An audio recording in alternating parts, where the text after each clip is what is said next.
Callaloo is a Jamaican favorite. As shown in the previous video, we shared with you some of the benefits of eating callaloo. And yes, you can also drink callaloo. One of these days we will definitely share with you a callaloo drink. However, today we'll be sharing with you how you can cook the callaloo.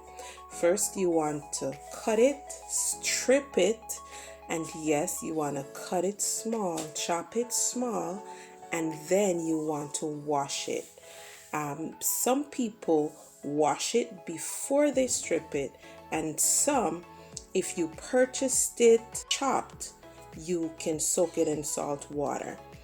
Here we are sauteing our onions, seasoning, whatever your seasonings, onion, garlic.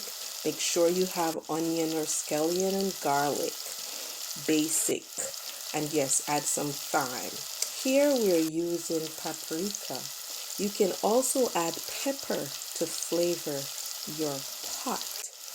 Definitely add salt to taste, as callaloo tend to need a little more salt than usual, even though it has high content of sodium.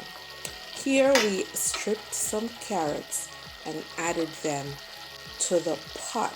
However, this is added just in the latter part of cooking, as you do not want to cook your carrots too much.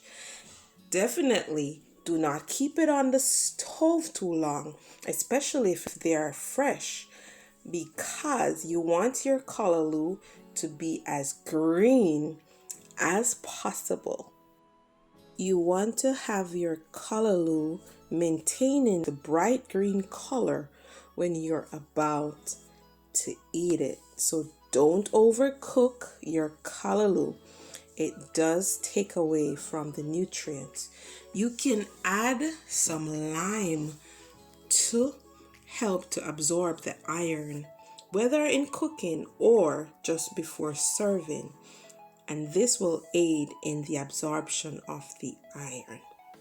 Do enjoy. Thanks for watching. Be sure to like, share, comment, subscribe.